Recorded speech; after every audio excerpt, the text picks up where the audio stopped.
기도하시겠습니다.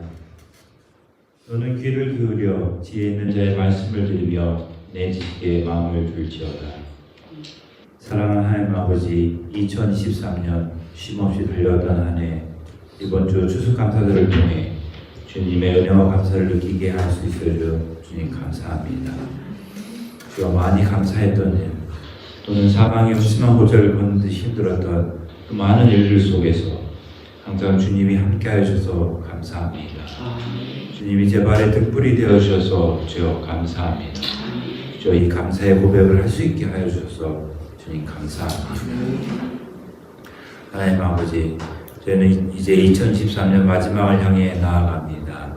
주님, 특히 노부님들 건강 주여 지켜주시고, 주여 지금 한국을 방문하고 계시는 신명원 집사님과 그 가족에 의해 주님 기도합니다. 하나님 아버지, 지금 아직까지 진행되고 있는 생명의 삶, 생명문화의 삶 등 상공부 건강하게 잘 마무리할 수 있기를 주여 기도합니다. 112 중보기도 주님의 기도 응답에 감사하며 끝까지 최선을 다할 수 있기를 주여 기도합니다. 리버트리 회중에서 준비 중인 수련회를 통하여서 우리 교회 미래애들이 주님 안에서 잘 성장하고 주님과 동행하는 삶 살 수 있기를 기도합니다. 하나님 아버지, 오늘은 요한복음의 말씀을 가지고 주님께 나아갑니다.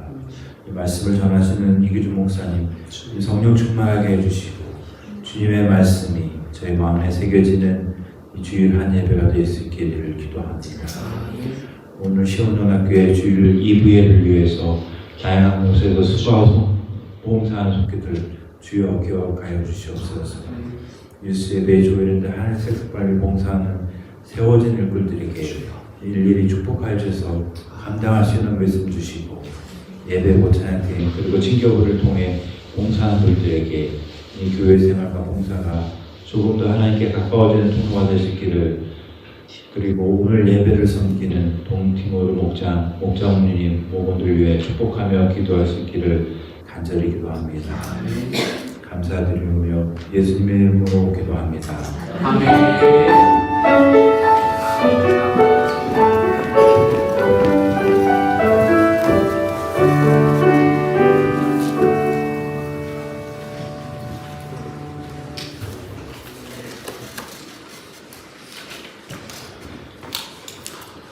감사합니다. 이 시간 우리 하나님께서 우리에게 주시는 말씀 함께 나누도록 하십시다.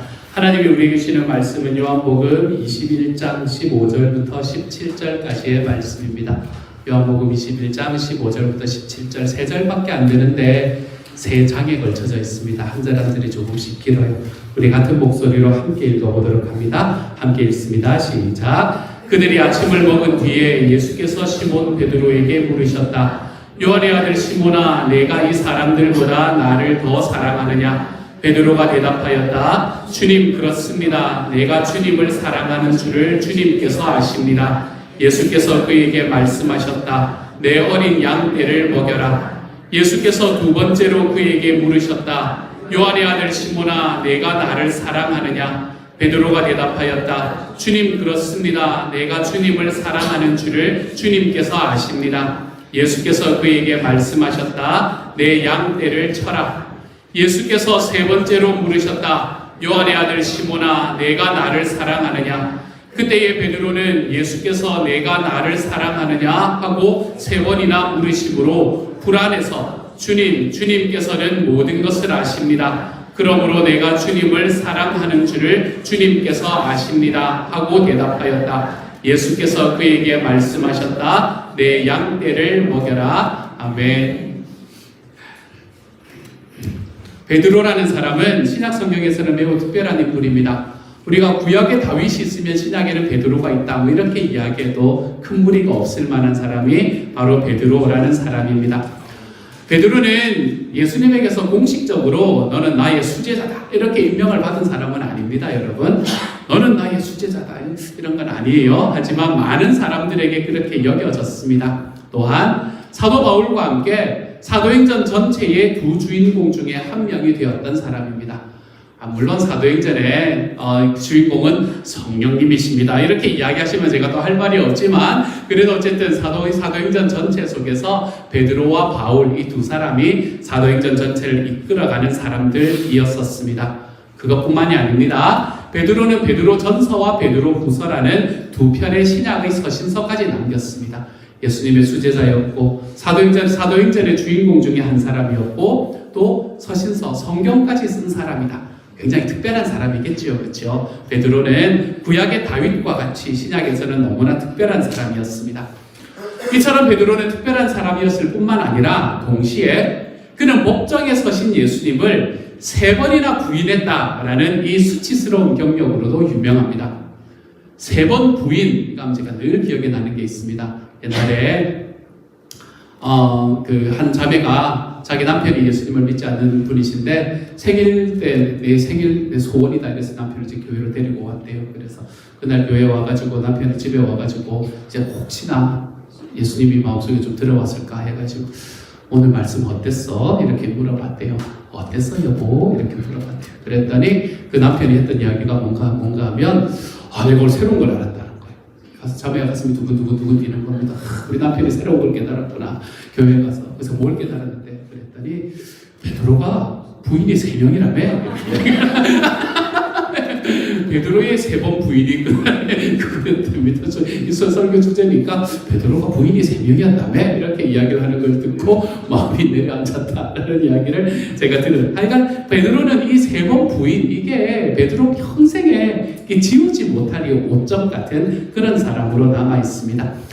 오늘 우리가 읽은 본문은 부활하신 예수님께서 베드로를 처음 제자로 부르셨던 그 갈릴리 호숫가에서 그 사람을 만나서 다시 한번 제자로 부르는 내용입니다. 예수님이 부활하신 후에 예수님은 제자들을 만나기 시작을 하셨거든요. 예수님이 가장 어려울 때 제자들은 다 도망갔잖아요.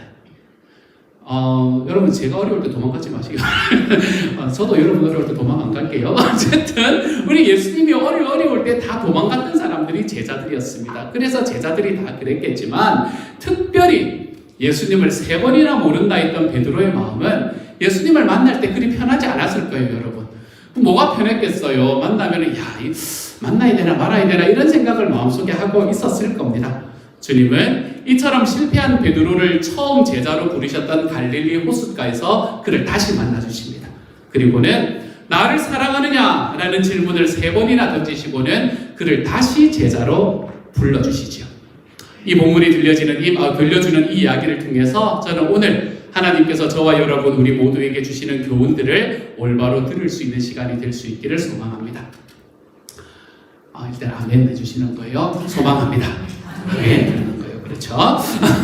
베드로를 포함한 7명의 제자들은 갈릴리 호수로 돌아와서 오래간만에 예전에 하던 일을 하고 있습니다. 이 제자들이 예전에 했던 직업이 뭐였죠? 어부였어요. 예전에 이것도 생명의 삶 시험을 봤는데 여러분 생명의 삶에 99점으로 통과하신 분이 계신다는 걸 압니까? 얼마 전까지 그분이 1등이었어요. 지난 학기 때 100점이 나왔어요. 1년 전에 100점이 나와가지고 그래서 깨졌는데 어쨌든 뭐 그렇게 안 하셔도 돼요. 금비자매님 안 하셔도 돼요. 어쨌든 그분이 틀리신 게 이겁니다. 예수님의 직업이 뭐냐? 어부. 지금 틀리셨던 예수님의 제자들이 어부가 많았어요. 그렇죠? 그래서 예수님께서 돌아가시고 난 다음에 제자들 7명, 베드로를 포함해서 7명의 제자들이 오래간만에 이제 어부 일을 하고 있었습니다. 그리고 그들은 밤새 고기를 잡았어요. 밤새 고기를 잡으면서 수고를 했지만 고기를 한 마리도 잡지 못했었죠. 그때 해변에 한 사람이 이렇게 서 있는데 그 해변에 한 사람이 뭐라고 이야기하냐면 그물을 배 오른편에 던지면 고기를 잡을 거야 이렇게 이야기합니다. 말도 안 되는 이야기입니다. 이 사람들이 전문가들이잖아요. 전문가들. 근데 전문가들이 밤새도록 고기를 잡았는데 안 됐는데 갑자기 이상한 한 사람이 나타나서 배 오른쪽에 그물을 던지면 잡힐 거다. 왼쪽에 던지면 안 잡히나? 뭐 이런 생각을 하면서 이제 제자들이 그래도 그 말을 들어보았습니다. 지푸라기로 잡는 심정으로요. 그래서 그의 말대로 했더니 그물을 들 수 없을 만큼 고기를 잡게 되었죠. 그때 요한은 자기들에게 이야기해 준 그 사람이 부활하신 주님이심을 직감합니다. 그리고는 주님이시다! 라고 외마디 말을 내지르지요. 그들은 그렇게 다시 주님과의 감격적이었지만 한편으로는 불편했던 이 만남을 갈릴리 호숫가에서 가졌습니다. 제자들이 자기에게 오는 것을 예수님께서는 아시고 주님은 해변에 친히 식탁을 마련하십니다. 그리고 그 식탁에서 제자들과 함께 아침 식사를 하세요.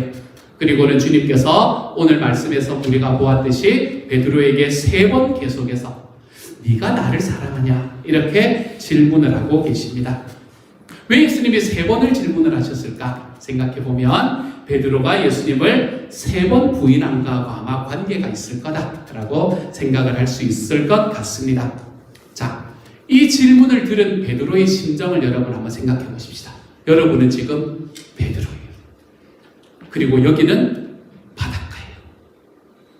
아무도 안 믿으시는 것 같은데 여기는 바닷가고 여러분 베드로라고 한번 생각해 봅시다. 그는 얼마 전에 법정에서 예수님을 3번이나 모른다고 말했으네요. 얼마 전이면 어느 정도 전이었을까요? 한 일주일 전이었습니다, 여러분. 한 일주일 전에서 이게 지난주에 말하고 이번 주에 만난 거예요. 그러니까 얼마나 민망했겠어요, 여러분. 이게 막 한 달, 2달 지나고 나면 좀 낫지 않습니까? 그렇죠? 근데 지난주에 해놓고 이번 주에 만난 거예요. 내가 배신했던 그 사람을. 얼마나 좀 관계가 껄끄러웠겠어요. 그것도 한 여종 앞에서 베드로는 자기가 예수님을 알지 못한다고 부인할 뿐만 아니라 저주하면서 맹세까지 합니다. 여기서 예수님을 저주했다는 말은 아니고요. 우리말로 하면 이런 거예요. 내가 만약에 예수님을 아는 사람이면 내가 내 성을 간다 뭐 이렇게 이야기, 내가 개다 뭐 이런 이야기 하는 거 있잖아요. 그런 식으로 저주했다는 겁니다. 그래서 자기를 저주하고 하면서 맹세하기까지 예수님은 했었었죠. 오늘의 본문을 우리가 볼 때 우리는 베드로의 이 실패 사건으로부터 시작해야 우리는 이 말씀이 어떤 말씀인지 이해가 가능하게 됩니다. 여러분, 네 복음서는 전부 다가 이 베드로의 실패 사건을 다 기록하고 있습니다. 대서특필을 하고 있어요. 대서특필. 막 일면 야 베드로 이러는 거 아니야 이러면서 대서특필을 하고 있는 것을 보게 됩니다. 그 이유가 여러분 단순히 기고만장했던 베드로의 실패를 기록하기 위해서만은 아니었을 거예요. 아마도 베드로가 실패했던 그 실패를 통해서 내가 어떤 존재인지를 좀 보라라는 의미가 그 안에 있을 겁니다. 또 하나님의 은혜가 그 안에서 어떻게 작동하는지를 좀 보라라는 이것이 베드로의 실패 사건을 네 복음서에 대서특필하신 성령님의 의도일 거예요. 베드로는 복음서에서 제자들을 대표하는 인물로 등장을 합니다. 특별히 예수님께서 십자가를 지시기 전 그 저녁에 예수님은 제자들이 나를 버릴 거다. 너희들이 나를 버릴 거다. 라고 이야기합니다. 그렇게 너희들이 나를 버릴 거다 이야기하니까 베드로가 뭐라고 말을 하나 하면 주님, 비록 모든 사람이 다 주님을 버릴지라도 나는 절대로 버리지 않겠습니다. 이렇게 이야기합니다. 여러분 웬만하면 여러분 이야기할 때 절대로 이런 말 쓰지 마세요. 우리는 절대로 할 수 있는 사람이 절대로 안 됩니다. 여러분 절대로 이런 거 안 쓰시는 게 좋아요. 베드로는 그렇게 말합니다. 나는 절대로 안 버립니다. 다 버려도 나는 절대로 버리지 않습니다. 베드로의 다짐이었습니다. 여러분 이런 말을 들으면 어떤 대답을 해주면 좀 편하겠어요. 관계를 좀 편하게 하려면 이런 이야기를 들으면 일단 고맙다 해놓고 시작을 하면 좋아요. 근데 예수님은 좀 동문서답의 그거셨잖아요. 전문가셨잖아요. 내가 절대로 안 버립니다 라고 이야기를 했더니 예수님은 곧바로 뭐라고 말씀하시냐면 베드로야, 오늘 밤에 닭 울기 전에 네가 3번 나를 모른다고 할 거야. 이렇게 이야기를 하십니다. 베드로가 기분이 좋았을까요? 나빴을까요? 기분이 나빴을 거예요. 내가 지금 예수님 앞에서 뭔가 내가 멋진 말을 한 것 같은데 확 찌르는 거잖아요. 확 낮추는 거잖아요. 기분이 좀 나빴어. 그래서 베드로가 뭐라고 이야기를 하면 다시 말합니다. 주님과 함께 죽는 한이 있을지라도 나는 절대로 주님을 모른다고 하지 않겠습니다. 라고 호언장담합니다. 여러분 절대로는 절대로 쓰지 마시기를 절대로 바랍니다. 여러분 어쨌든 그렇게 이야기를 합니다. 그리고 예수님께서 잡히실 때 베드로는 자기 칼을 탁 뽑아서 대제사장의 종의 귀를 확 베는 호기까지 부립니다. 그런데 결국에 주님의 말씀대로 그 똑같은 밤에 그는 예수님을 3번 부인하게 되죠. 여러분 베드로는 자기의 말에 실패한 사람이 되었습니다. 여러분, 우리의 삶에 왜 굳이 이런 실패가 필요할까요? 사실 실패는 너무나 중요합니다. 그리고 우리의 삶의 실패는 반드시 일어나야만 합니다. 왜냐하면 사람이 자기의 죄의 깊이 그리고 자기의 약함을 깨닫지 못하면 사람은 은혜 앞에 설 수가 없기 때문에 그렇습니다. 자기의 약함을, 자기의 죄를 깨닫지 못하는 사람은 주님을 섬길 수 있는 자리에 들어가지를 못하기 때문에 그렇습니다. 사람은 자기의 죄의 깊이를 아는 만큼 하나님의 은혜를 받고 경험합니다. 여러분, 몇 주 전에 제가 말씀드렸던 말씀에 나왔던 이야기인데 혹시 기억이 나시나요? 자기의 발을 눈물로 씻고 있는 한 여인을 경멸하고 비난하고 있던 시몬이라는 바리새인에게 예수님이 하셨던 이 말씀 말입니다. 우리 같이 한번 읽어보도록 할까요? 함께 읽습니다. 시작. 이 여자는 그 많은 죄를 용서받았다. 그것은 그가 많이 사랑하였기 때문이다. 용서받는 것이 적은 사람은 적게 사랑한다. 아멘. 우리는 우리의 죄의 깊이를 알고 우리의 삶에 하나님의 용서가 있었다라는 걸 경험한 후에야 그 은혜의 능력으로 하나님을 섬길 수 있게 됩니다. 그래서 실패의 사건은 베드로에게도 우리에게도 너무나 중요합니다. 절대로 주님을 모른다고 하지 않겠노라 호언장담했던 베드로는 주님의 말씀대로 그 밤에 3번 주님을 부인합니다. 그리고 부인했을 뿐만 아니라 3번째 부인하는 순간 주님과 눈빛이 딱 마주칩니다. 등에 식은땀이 쫙 흘렀을 것 같아요. 내가 3번째 딱 부인하는데 딱 돌아보는데 주님과 눈빛이 딱 마주칩니다. 그리고는 그 주님의 말씀이 생각이 납니다. 그리고는 그것을 놓고 통곡하기 시작하죠. 자신만만했던 베드로는 이 실패의 순간에 얼마나 깊이 좌절했으며 자신에게 얼마나 큰 슬픔을 느꼈을지 우리는 상상할 수조차 없습니다. 그러나 이 실패의 눈물은 베드로가 은혜를 받고 주님을 따르기 위해서는 반드시 필요한 눈물이었습니다. 좌절과 슬픔 그리고 실패는 하나님의 사람이 되기 위한 필요 조건이기 때문에 그렇지요. 이 실패는 베드로로 하여금 자신의 실체가 무엇인지, 자신의 약함이 무엇인지를 보게 했다는 점에서 너무나 중요합니다. 베드로의 실패 이야기는 우리의 약함이라는 실존을 보게 하는 장치가 됩니다. 우리는 베드로의 실패를 통해 내 자신이 누구인지를 분명하게 볼 수 있기 때문에 그렇습니다. 이처럼 자신의 약함을 아는 것, 이것은 또한 하나님의 은혜를 받는 조건입니다. 우리가 자신의 약함을 아는 것이 중요한 것을 넘어서서 우리를 약함을 안다는 것은 그것을 통해서 하나님의 은혜를 받을 수 있기 때문에 우리에게 중요합니다. 여러분, 강하고 자신만만한 사람에게는 은혜가 주어진다고 해도 그것은 은혜로 경험되지를 않습니다. 강하고 자신만만한 사람에게는 은혜가 은혜로 자리 잡지를 못합니다. 왜요? 나는 이 모든 것을 받을 자격이 충분하다고 여기기 때문에 그렇습니다. 그러므로 이런 사람에게는 은혜가 없습니다. 뭐가 있을 뿐이에요? 보상이 있을 뿐입니다. 보상. 내가 하나님 앞에 이만큼 살았으니 주님께서 나에게 이만큼 주시는 건 당연하지. 보상이 있을 뿐입니다. 하지만 내가 이 사람들보다 나를 더 사랑하느냐라는 질문에 대한 베드로의 대답은 그가 이미 은혜를 경험하고 있는 사람이었구나라는 걸 보여줍니다.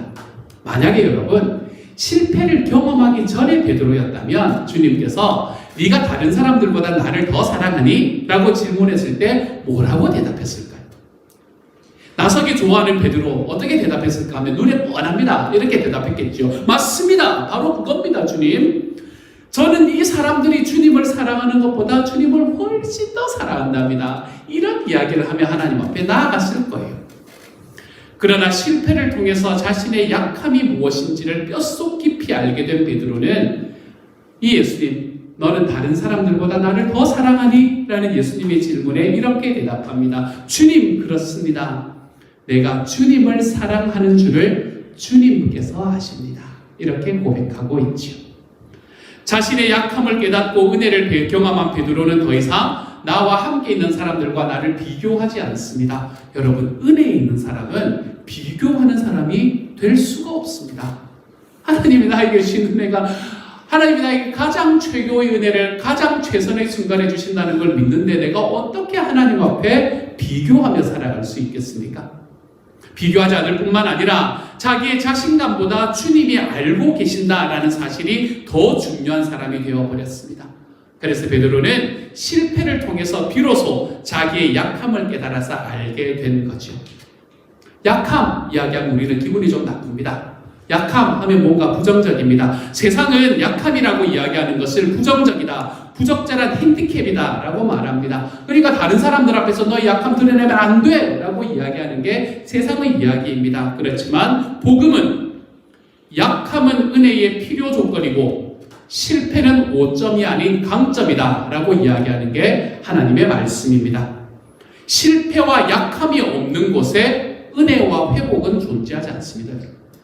내가 하나님 앞에서 실패해보고 내가 하나님 앞에서 약함이 무엇인지를 경험하지 못하는 사람의 삶 속에 은혜와 회복이요 존재하지 않습니다. 다 내가 잘나서 잘된 거예요. 하나님에 대해 무관심한 이 세속적인 가치관에 맞서서 고군분투하는 과정에서 자기의 영적이고 도덕적인 실패를 아파하지 않는 진실한 그리스도인 존재하지 않습니다. 상공가다 보면 금방 압니다.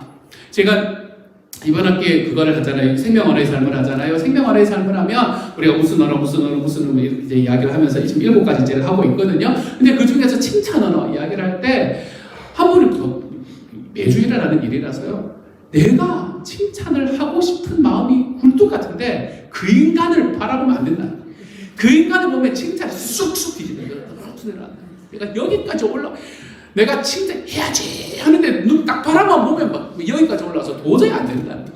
그래서 힘들고 어려웠다고 거기서 한탄하는 그런 분들을 매주 만납니다. 격려 언어, 격려가 안 된다는 거예요. 네가 그 인간을 보면 격려가 안 된다는 거예요. 그러면서 또 실패했습니다. 이렇게 이야기하는 이야기를 매주 듣습니다. 여러분, 우리가 이 세상에 있는 가치관 속에서 하나님에 대해서 무관심한 세속적인 가치관에서 살아가면서 나의 영적이고 도덕적인 실패를 아파하지 않는 그리스도인 존재하지 않습니다. 그런 사람이 그리스도인이라고 말할 수 있을까요, 여러분?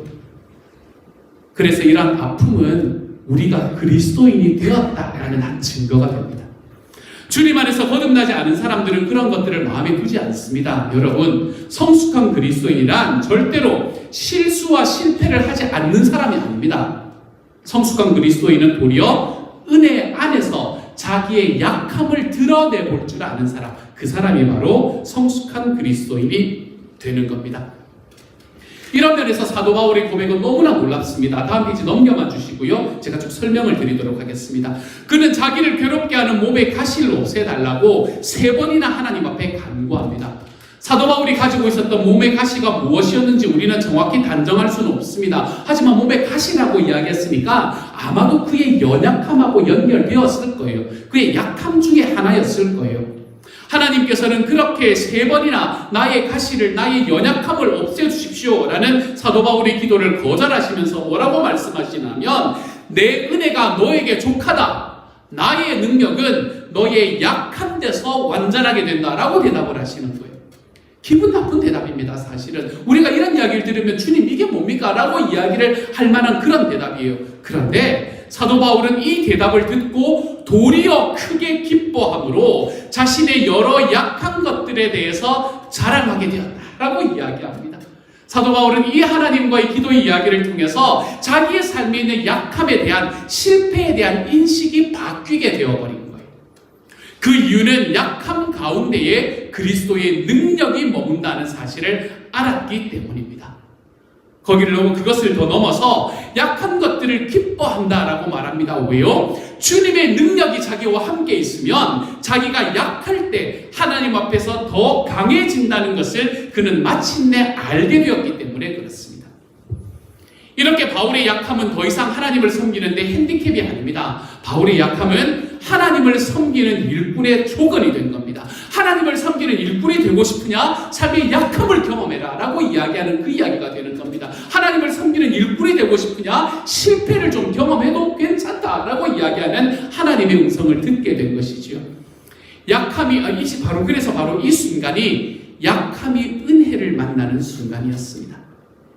약함이 은혜를 만나는 것을 아는 사람은 자기의 약함을 기뻐할 수 있습니다. 그것을 넘어서 나의 약함을 자랑할 수 있는 자리까지 들어갈 수 있게 돼요. 왜냐하면 내가 약할 때에 하나님의 은혜를 받을 수 있는 조건이 되기 때문에 그렇습니다. 우리가 삶의 실패를 통해서 자기 약함의 실존이 무엇인지를 깨달을 때 우리는 그 안에서 자기의 의의가 무너집니다. 난 왜 이렇지? 이런 생각이 듭니다. 내가 왜 이것밖에 안 되지? 이런 생각을 우리가 할 때가 있습니다. 내 삶에 뭔가 자신 있고 뭔가 강하고 이 정도는 내가 할 수 있다고 생각하던 것들이 무너져가는 그 순간에 우리는 내가 왜 이렇지? 하나님은 나를 왜 이렇게 하시지? 라는 그런 마음으로 우리가 들어가는 때가 있습니다. 그렇게 자기의 의의가 무너지는 순간, 여러분 그런 순간은 때로 아픕니다. 내가 왜 그렇지라고 생각하는 순간 우리가 이 땅에서 사실은 아무런 가치를 가지지 못한 것처럼 여겨지는 때이기 때문에 우리에게는 아픈 때가 있습니다. 하지만 이렇게 자기의 의의가 깨어지고 무너진 그 자리에서 여러분 은혜가 비로소 작동하기 시작합니다. 그렇기 때문에 우리의 삶의 약함은 결코 핸디캡이 아닙니다, 여러분. 우리의 삶의 약함은 하나님의 은혜를 만나게 되는 최적의 조건이 되는 순간이 되는 거지요. 그러므로 사랑하는 여러분, 여러분의 약함을 두려워하지 마십시오. 여러분의 약함으로 인해 여러분의 삶에서 절망하지 마십시오. 하나님은 여러분의 약함을 하나님을 만나는 은혜의 통로로 사용해 가실 것입니다. 이 걸음으로 걸어가 볼 수 있는 하나님의 사람들이 되기를 소망합니다. 자, 이렇게 우리의 약함이 하나님의 은혜를 만나는 순간이다 라고 이야기를 했는데, 그렇다면 이제 오늘의 본문을 조금만 더 자세히 살펴보십시다. 주님께서 여러분 베드로에게 연거푸 3번 물어보신 것은 아마도 베드로가 3번 연거푸 부인했기 때문에 그런 것 같습니다. 하나님 되게 꼼꼼하십니다, 여러분. 제가 하나님의 꼼꼼함에 대해서 이야기하려면 또 시간이 또 많이 걸립니다. 이게 성경은 하나님이 진짜 꼼꼼하시다라는 이야기를 우리에게 진짜 열심히 해줍니다. 이 본문을 보면서 우리가 던지는 질문은 이겁니다. 주님은 베드로에게 나타나셔서 왜 특별히 네가 나를 사랑하느냐라고 질문하냐는 겁니다. 왜 주님은 네가 나를 사랑하느냐라고 질문했을까요? 주님은 이렇게 하실 수 있었습니다. 베드로야, 그때 왜 그렇게 했니? 라고 부드럽게 이야기하시면서 이제 다시는 실패하지 않을 수 있겠지? 라는 질문으로 베드로에게 다짐도 받으시고 베드로에게 새로운 각오를 다잡아 주실 수도 있었을 겁니다. 그렇게도 아무런 문제가 없는 상황이었어요. 그런데 예수님께서는 그렇게 하시는 대신에 왜 굳이 네가 나를 사랑하냐라고 물었냐는 겁니다. 네가 나를 사랑하느냐라는 주님의 질문은 왜 중요하며 얼마나 중요한 걸까요? 이 질문에 대답하기 전에 저는 오늘의 본문의 이유와 관련해서 약간의 설명을 여러분에게 드리려고 합니다. 다음 페이지 넘겨주시고요. 신약 성경은 헬라어로 쓰여졌습니다. 그런데 신약 성경에 쓰여진 헬라어에는 사랑을 의미하는 단어가 4개가 있습니다. 먼저 첫 번째로는 이성 간의 육체적인 사랑을 말하는 에로스, 부모와 자식 간의 사랑을 말하는 스토르게, 친구 간의 사랑을 의미하는 필레오, 그리고 무조건적인 은혜의 사랑을 의미하는 아가페. 이 4가지의 단어가 우리 헬라어에서는 이 사랑이라는 단어로 사용되는 단어들입니다. 이 중에서 여러분, 주님께서는 처음 2번의 베드로에게 질문할 때 이 아가페라는 단어로 질문을 하십니다. 근데 그 질문에 대해서 베드로는 무엇으로 대답하나 하면 필레오라는 단어로 대답을 합니다. 그러니까 우리말로는 그냥 사랑하느냐 이렇게 이야기를 했지만 의미가 다른 겁니다, 여러분. 지금 여기서 이 상황을 조금 더 정확하게 말해보면 다음 페이지 넘겨주십시오. 예수님이 이렇게 먼저 질문하는 겁니다. 베드로야, 너는 이 사람들보다 나를 더 무조건적으로 아가페 사랑하냐? 이렇게 물어봅니다. 그랬더니 베드로는 주님, 그렇습니다. 내가 주님을 친구처럼 필레오 사랑한다는 것을 주님이 하십니다. 이렇게 말하는 거예요. 그랬더니 예수님이 다시 묻습니다. 베드로야, 네가 나를 무조건적으로 아가페로 사랑하니? 라고 물어요. 그랬더니 베드로가 주님 그렇습니다. 나는 주님을 친구처럼 필레오로 사랑하는 것을 주님이 아십니다. 이렇게 말해요. 그랬더니 예수님이 세 번째 질문하실 때는 이렇게 묻는 겁니다. 베드로야, 네가 나를 친구처럼 필레오로 사랑하니? 이렇게 묻는 거예요. 성경을 보면 뭐라고, 오늘 본문을 보면 뭐라고 이야기했냐면 이 베드로가 그 말씀을 듣고 불안했다라고 이야기합니다. 왜 불안했냐면 예수님의 단어가 바뀌었기 때문에. 예수님이 자기에게 아가페로 사랑하니 물어보다가 야, 넌 나를 친구처럼 사랑하니? 이렇게 질문이 바뀌었기 때문에 그렇습니다. 하지만 이 질문에 대해서도 이 베드로는 주님, 당신은 저를 다 알고 계십니다. 그러므로 제가 주님을 친구처럼 사랑하는 것을 주님이 아십니다. 라고 대답을 합니다. 베드로는 끝까지 필레오로 사랑합니다. 이렇게 말하고 있는 거죠. 왜 베드로는 필레오, 즉 친구처럼 사랑한다 라는 대답만을 한 걸까요? 베드로는 실패를 통해서 자신의 약함을 알게 되었기 때문입니다. 베드로는 더 이상 자기 자신이 변치 않는 사람이다 이런 걸 믿지 않았습니다. 베드로는 더 이상 자기가 자기의 능력과 자기의 생각대로 모든 일들을 이룰 수 있는 사람이다라는 걸 믿지 못했습니다. 자기가 하나님을 무조건적으로 사랑할 수 있는 아가페의 능력이 없다는 것을 베드로는 마침내 깨닫게 되었습니다. 그래서 예수님께서 너가 나를 아가페로 사랑하냐라는 그 질문에 주님, 나는 필레오로 사랑할 수 있습니다. 이렇게 대답하는 거죠. 그리고 주님은 그런 그를 위로하는 마음으로 세 번째에는 네가 나를 친구처럼 사랑하냐라고 물어보셨고, 베드로도 끝까지 주님, 제가 주님을 친구처럼 사랑하는 것은 할 수 있습니다. 라고 대답을 하고 있는 겁니다. 주님은 이렇게 세 번 주님을 부인한 베드로에게, 그것도 다른 제자들 앞에서 세 번 물으심으로써 자기의 의가 철저하게 무너진 베드로를 다른 제자들에게 입증해 주셨습니다. 제자들은 있잖아요. 베드로 옆에서 베드로가 하는 대답을 들으면서 굉장히 놀랐을 겁니다. 이 베드로가 더 이상은 이전의 그가 아니구나 라는 걸 깨닫게 되었을 거예요. 그리고 그 과정에서 예수님은 실패로 무너져 있던 베드로를 공적으로 회복시켜 주신 겁니다.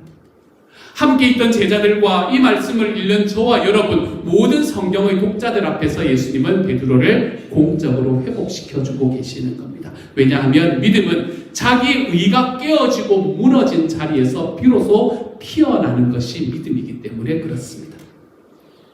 베드로에게는 뭐가 없어졌나 하면 베드로에게서는 여러분 자신만만함이 더 이상 없어졌습니다. 그는 자기의 죄와 약함의 깊이를 보기 시작했습니다. 그래서 베드로는 여전히 그리고 참으로 주님을 사랑하지만 내가 주님을 사랑한다는 그 사실을 스스로 자신할 수 없다는 것을 깨달았습니다. 그래서 베드로는 내가 주님을 필레오, 친구처럼 사랑한다는 것을 주님께서 아십니다. 라고 세 번 모두 대답합니다. 예전에 베드로는 어땠습니까? 내가 가는 곳에 네가 지금은 따라올 수 없다 라고 예수님이 말씀하시자 주님 무슨 말입니까? 내가 지금은 따라갈 수 없다니요. 저는 주님을 위해서라면 제 목숨까지도 버릴 수 있습니다 라고 대답했던 이 자신만만한 베드로였지만 이제는 주님이 옳습니다. 주님이 저를 더 잘 아십니다 라고 대답하고 있는 거죠. 이제 베드로는 자기의 지식과 자기의 자신감으로 주님을 섬기는 것이 아니라 자기를 더 잘 아시는 주님의 지식을 의지하고 자기의 삶을 살아갈 수 있게 되는 겁니다. 자, 이것을 알고 이제 진짜 질문을 한번 들어가 봅시다. 주님은 여러분 왜 베드로에게 사랑하느냐라고 물으셨을까요? 여기 질문이었잖아요. 그렇죠? 그 대답은 이렇습니다. 주님을 사랑하는 것이야말로 주님을 따르고 섬기는 조건이기 때문에 그렇습니다. 우리가 주님을 따르고 우리 주님을 섬기려면 우리는 주님을 사랑해야만 가능하기 때문에 그렇습니다. 주님은 특정한 기술이나 능력 또는 특정한 각오나 다짐을 요구하지 않습니다.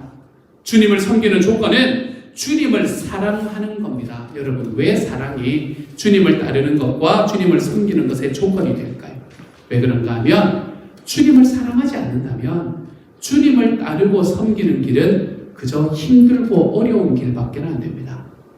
주님을 사랑하지 않는다면 주님을 섬기는 길은 그저 참고 견디고 인내하는 것 그 이상도 이하도 아니게 될 겁니다.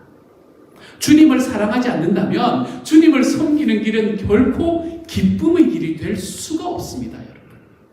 사도 바울은 자신의 삶의 고단한 여정 속에서 이렇게 이야기합니다. 주님 안에서 항상 기뻐하십시오. 다시 말합니다. 기뻐하십시오. 라고 이야기합니다.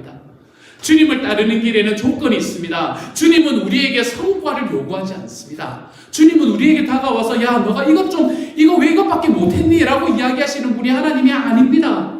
주님은 내가 네 안에, 네가 내 안에 있기 때문에 네가 나를 따르는 그 길은 기쁨의 길이다. 이렇게 이야기를 하고 계시는 거예요. 그래서 주님을 따르고 섬기는 조건은 주님을 사랑하는 겁니다. 그래서 나중에 베드로는 자기 인생의 여정의 끝 무렵에 이렇게 쓰고 있는 것을 보게 됩니다. 베드로전서 1장 8절의 말씀을 같이 한번 읽어봅니다. 시작. 여러분은 그리스도를 본 일이 없으면서도 사랑하며 지금 그를 보지 못하면서도 믿으며 말로 다 표현할 수 없는 즐거움과 영광을 누리면서 기뻐하고 있습니다. 아멘. 여러분, 어떻게 신약교회가 보지 못한 주님을 사랑하여 고난까지도 기쁘게 당하는 자리에 서게 되었습니까? 그 이유는 딱 하나입니다. 그들은 하나님의 은혜를 받은 사람들이었기 때문에 그렇습니다. 그리고 그 은혜로 말미암아 주님을 사랑했기 때문입니다. 그래서 그들은 1세기라는 고난과 박해의 시간에 주님을 신실하게 따르면서 그 길을 기쁘게 걸어갈 수 있는 사람이 되었던 것이죠. 주님께서는 실패한 베드로에게 그 어떤 것보다도 네가 나를 사랑하느냐라고 물으신 이유가 바로 여기에 있습니다. 우리가 주님을 사랑할 때 우리는 주님을 따르고 주님을 섬기는 걸 기쁘게 감당할 수 있기 때문에 그러는 겁니다. 여러분, 약함은 은혜를 경험하는 필요 조건입니다. 그리고 다시 이 은혜는 우리가 주님을 사랑하게 되는 통로가 됩니다. 진정으로 은혜를 받은 사람에게서 나타나는 첫 번째 반응은 보지 못하는 주님을 사랑하고 기뻐하는 것입니다. 주님을 사랑하는 것, 이것이 신앙의 본질입니다. 기억하십시오, 여러분. 모든 것의 주인 되시는 주님을 위해서 하는 많은 일이 주님을 향한 사랑을 대신할 수가 없습니다. 얼마나 많은 사역자들이, 성도들이 주님을 따르고 섬긴다고 하면서 주님 자신을 소홀히 대하고 있는지요. 주님을 사랑하기 때문에 주님을 따르고 있는가? 우리는 자신을 향해서 끊임없이 이것을 물어야 됩니다. 아니, 주님께서 우리에게 그 질문을 오늘도 던지고 계시는 겁니다. 이곳에 있는 저와 여러분에게 주님께서는 오늘도 이렇게 질문하십니다. 얘들아, 나는 너를 사랑하고 있는데 너는 나를 사랑하니? 주님을 사랑하는 것이 주님을 따르고 섬기는 유일한 조건입니다. 그러므로 사랑하는 여러분, 주님을 따르는 길은 자기의 실력을 믿고 갈 수 있는 길이 아닙니다. 그것은 주님을 사랑함으로써 걸어가는 길입니다. 날마다 은혜를 받지 않으면 그 사람의 동력은 식고 맙니다. 그 은혜를 받는 길은 자신의 실패 속에서 나의 약함의 실존을 알고 인정하는 것입니다.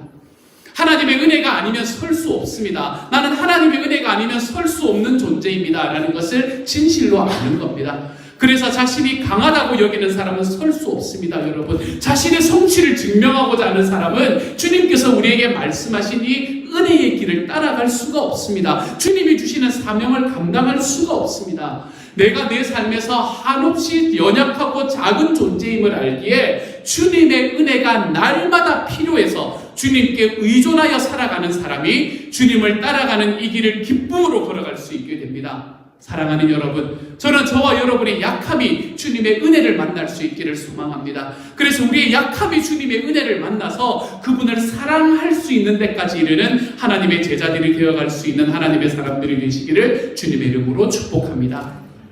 마지막으로 시카고 그레이스 교회의 케냐 목장을 섬기는 임소옥 목녀님의 간증을 들려드리면서 오늘의 설교를 마치려고 합니다. 2013년에 하셨던 간증을 여러분에게 들려드리면서 오늘의 설교를 마치려고 합니다.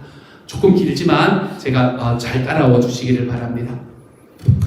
4년 전 생각도 않던 임신이 되었고 갑자기 나빠진 경기로 인해 비즈니스가 올스탑이 되었습니다. 내 계획이 없었던 아이였기에, 그리고 내가 일을 해서 남편의 비즈니스를 도와야 하는 상황이라고 판단하고 혼자 어찌할 바를 몰라 펑펑 우는 내게 남편은 자기가 더 열심히 살겠다며 저를 다독거렸고 저는 그렇게 우리 기쁨이의 엄마가 되었습니다. 그러나 임신기간은 정말 지옥과 같았습니다. 한번 낭떠러지로 떨어진 비즈니스는 좀처럼 나아질 기미가 없었고 책에서나 있는 줄 알았던 가난을 맞닥뜨리는 게 너무 믿겨지지 않았습니다. 나의 그러한 상황 탓에 저는 사람들을 만나는 것도 싫었고 밤마다 잠든 2살배기 아들을 안고 우는 날이 많았습니다. 말로만 듣던 대인기피증, 우울증, 자살충동 이런 것들이 임신기간 내내 저를 떠나지 않았습니다. 그러나 우울증보다 저를 괴롭혔던 것은 이렇게 힘든데 이렇게 죽을 것만 아니 죽고 싶은데도 응답이 없으신 하나님이었습니다. 저희 목장에 참석하고 있던 VIP가 늘 하던 말처럼 어떻게 하나님의 존재를 믿을 수 있냐며 비웃던 것처럼 정말 하나님은 계신 걸까? 걷잡을 수 없이 들어온 그 의문이 결국은 하나님이 계시지 않을지도 모른다는 결론에 이르렀고 하나님이 계신다고 믿고 살아온 나의 신앙 인생이 너무 허망하고 아까웠습니다. 처음으로 하나님의 존재에 대해 의심을 갖게 되면서 모든 게 혼란스러웠고 삶이 무의미하게 다가왔고 괴로운 나날을 보냈습니다. 만약 정말 만에 하나 하나님이 계시지 않는다면 앞으로 어떻게 해야 하나 이런 걱정도 했지만 그렇다고 하나님이 계시지 않는다는 걸 확신할 수도 없었습니다. 그러던 중 가을 특별 새벽기도가 시작되었고 남편이 새벽기도에 참석하게 되면서 저도 아이들 학교 데려다 준 후 갓난아기를 데리고 교회로 갔습니다. 만약 하나님이 계신다면 기도하면 알 수 있겠지 라는 기대감으로 교회에 왔지만 기도가 되질 않았습니다. 기도를 처음 하는 사람처럼 막막하기만 했습니다. 그 와중에 제가 했던 기도는 하나님을 터치할 수 있게 해달라는 것이었습니다. 저는 저희의 경제적인 문제를 해결해 주시든지 우리를 조롱하는 VIP를 변화시켜 주시든지 그러면 제가 하나님의 존재를 믿겠노라고 그 기도만 했었습니다. 그러나 기도 응답은커녕 힘든 일은 계속 생겼습니다. 친자매처럼 지내던 친구가 타주로 이사를 가고 우리 아이들을 돌봐주시던 애들 고모가 유방암에 걸리고 친정아버지가 쓰러지시고 몇백억의 재산가로 살아가던 큰언니가 이혼 후 사업에 실패하여 우울증에 시달리고 그리고 목장의 2가정은 다른 교회로 떠났고 3년 동안 목장에 참석하던 VIP도 자긴 예수를 믿을 마음이 없다며 목장을 떠났습니다. 그 어려운 와중에도 남편이 목숨처럼 지켰던 목장마저 흩어지게 되자 저는 숨쉬는 것조차 사치스럽고 힘에 벅찼습니다. 목원이 떠나고 난 뒤 교회에 나오는 것도 너무 힘이 들었습니다. 주위 시설이 정말 싫었고 실패자라고 다 비웃는 것 같았고 누구 하나 우리가 받은 상처에 관심을 갖고 위로해주는 사람이 없었습니다. 은행에 잔고 100불일 때도 목장 준비를 위해 그 돈을 써가며 지켜온 목장 무엇을 위해 이런 미친 짓을 6년씩이나 했나 하는 생각이 들었습니다. 내게 일어난 일들을 도저히 이해할 수 없어 하던 그때 저의 손을 잡아주신 분들이 계셨습니다. 평소 교제가 없어 같이 기도하자고 하셨을 때 망설였지만 강한 힘에 이끌려 동참하게 되었고 조금씩 마음의 짐들을 내려놓게 되었습니다. 그렇게 몇 달을 함께 기도하던 어느 날 아침 아이들을 학교로 데려다 주는 길에 신호를 기다리며 서 있는데 갑자기 하나님의 사랑이 물밀처럼 밀려오기 시작했습니다. 망치로 머리를 맞은 것처럼 멍해지더니 갑자기 세상이 차창의 선틴을 벗긴 것처럼 환하게 빛이 나기 시작했습니다. 아, 하나님이 나를 사랑하시는구나. 하나님이 말씀하셨습니다. 소가 너를 사랑한다. 내가 너를 사랑한다. 그래서 내가 내 아들이 십자가에서 죽었다. 라고 말씀하셨습니다. 하나님은 실패한 저에게 왜 그랬니? 왜 날 의심했니? 왜 너 혼자의 열심으로 살았니? 왜 넌 너의 자존심만 쫓았니? 라고 묻지도 않으셨고 그냥 사랑한다고만 말씀하셨습니다. 세상이 달라 보이기 시작했습니다. 당연하다고 생각했던 남편의 사랑과 수고가 얼마나 값진 것인지 알게 되었고 세상의 좋은 것들로만 채워주고 싶던 우리 네 아이들을 향한 하나님의 계획을 볼 수 있게 되었습니다. 섭섭함 투성이로 보였던 목원들이 너무 고마운 존재로 보이기 시작했습니다. 그동안의 모든 사고의 중심이 나에게서 조금씩 다른 사람의 마음으로 옮겨가고 있었고 묻지도 따지지도 않고 나를 사랑하여 주신 하나님의 사랑으로 다른 사람들을 바라볼 수 있게 되었습니다. 저는 그동안 하나님과의 사랑의 관계가 없는 열심으로만 목장을 섬겼고 그렇게 하는 것이 잘하는 것인 줄 착각한 내 교만 속에 사탄이 들어왔다는 것을 알게 되었습니다. 제가 가끔 농담 반 진담 반으로 남편에게 하는 말이 있습니다. 나 덕분에 이렇게 목장을 할 수 있었다고 말입니다. 농담처럼 말했지만 제겐 그런 자신감과 교만이 있었습니다. 하지만 저는 제가 남편 말에 순종하며 함께 목장 사역을 할 수 있었던 것이 순전히 하나님의 은혜였다는 것도 깨닫게 되었습니다. 하나님은 끊임없이 사랑한다고, 내가 함께 한다고, 나의 실패 유무와 관계없이 나를 사용하시는데 나는 그저 세상의 정욕과 이생의 자랑만을 추구하고 눈에 보이는 것만 쫓아 살았음을 회개하게 되었습니다. 그리고 목자 목녀의 자리가 하나님이 세상 끝날까지 함께 하시겠다고 약속하신 영혼 구원의 사명의 자리라는 것도 다시 한번 깨닫게 되었고, 그래서 사탄이 우리를 미워한다는 것도 알게 되었습니다. 그렇기 때문에 기도에 전력해야 한다는 것도 알게 되었습니다. 저희 부부에게는 세상에 보여줄 재물도 명예도 화려한 스펙도 없습니다. 하지만 이런 저희 부부를 하나님은 예수님을 알지 못하는 영혼을 향해 부르셨고 지금 이 순간 목자 목녀로 서 있음을 이 간증을 통해 다시 한번 확신합니다. 염려와 두려움은 있습니다. 그러나 하나님께서는 말씀을 통하여 아무것도 염려하지 말고 기도하라고 하셨기에 기도할 것입니다.